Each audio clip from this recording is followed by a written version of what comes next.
Little Peter Cottontail by Thornton W. Burgess.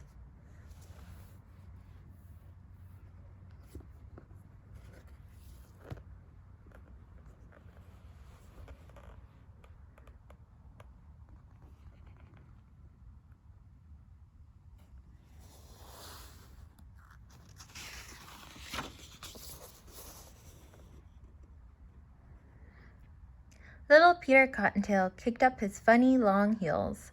He had just learned to do this, and it was very fun.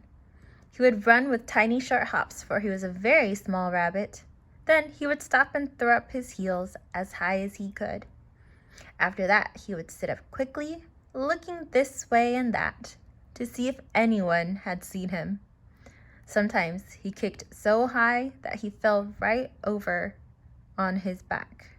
Yes, kicking up his heels was fun.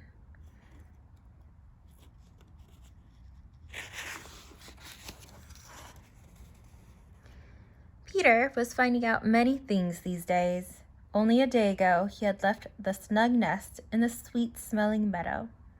There, a blanket of fur from Mother's breast had kept him warm and safe from hungry enemies. Now, little as he was, Peter was out in the great world all alone. But Peter wasn't afraid. He had never seen anything to be afraid of in his short life. He thought all the great world was just like the teeny-weeny bit of it that he had known. It was fun to be out alone with no one to tell him he must do this or he mustn't do that. So he hopped and he jumped and he scampered this way and that. Then he kicked up his heels all over again.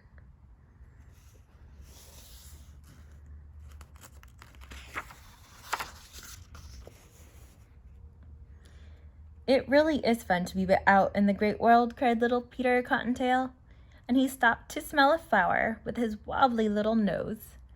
Out of the flower backed a black and yellow stranger, almost in Peter's very face. The small stranger seemed very put out about something.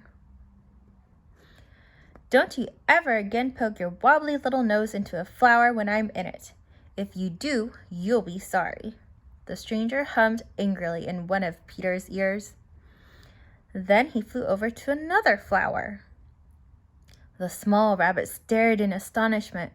"Huh?" he said, talking to himself. "I'm not afraid of anyone so small."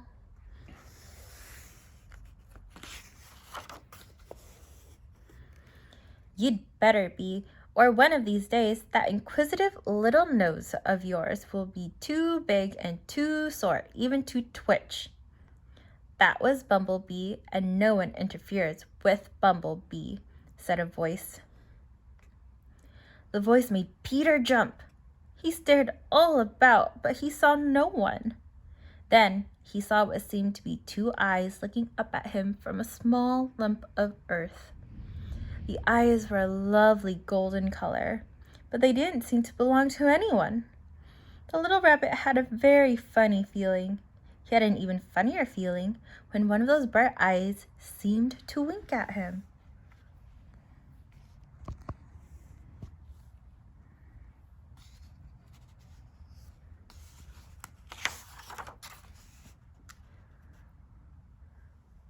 Then the lump of earth moved.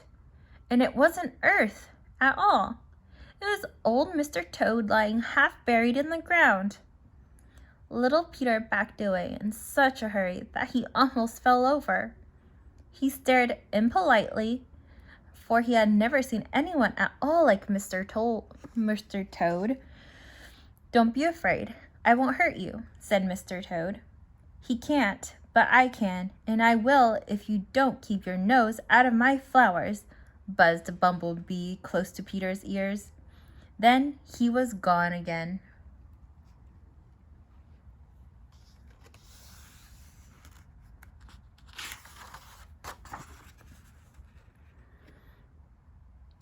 Little Peter watched Bumblebee until he was out of sight. Then he turned to look at old Mr. Toad, but Mr. Toad was nowhere to be seen. He had crept under a clump of grass because he didn't like the bright sunshine. "Huh, I don't know where he went, but I'm glad he's gone." "I didn't like his looks," said Peter to himself. Under the clump of grass there was a laughter and a pair of lovely golden eyes. "How little he knows of the great world," thought old Mr. Toad.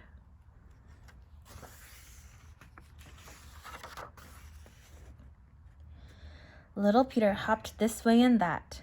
He stopped to smell the flowers, but he didn't forget to look first for Bumblebee. Every now and then he kicked up his funny little long heels. By and by he grew tired. He crept under some overhanging grass.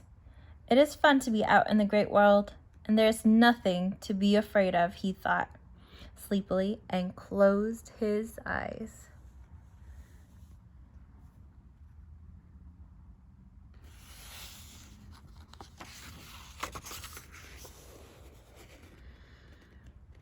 Peter was awakened by a strange sound.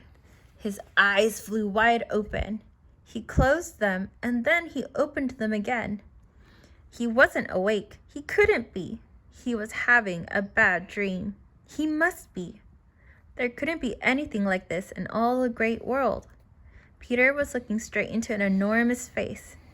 It had to be a face because there were two big eyes, a big nose, and big lips. The face was so big and so close to Peter's that he couldn't see over it or around it. The big lips were moving in the grass, and there was the sound of great teeth biting. Suddenly, a great tongue licked in the grasses under which Peter was hiding.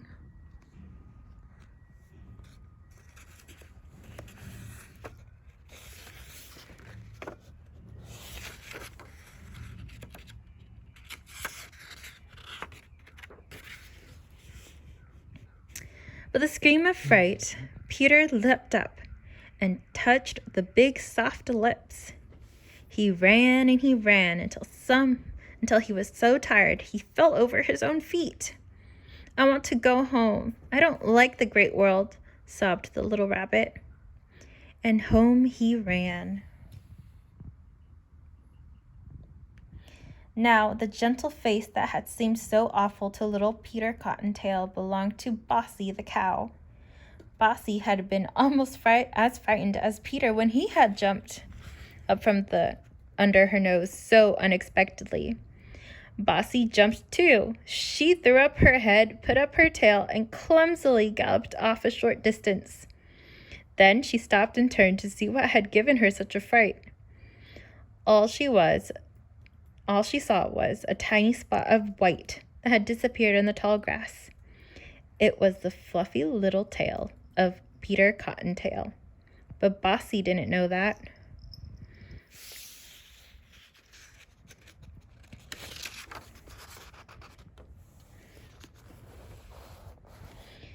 To this day, Peter Cottontail wonders what it was that frightened him so badly his second day out in the great world all alone. And Bossy the cow wonders what gave her such a fright too. Only old Mr. Toad of the golden eyes knows what really happened, and he won't tell.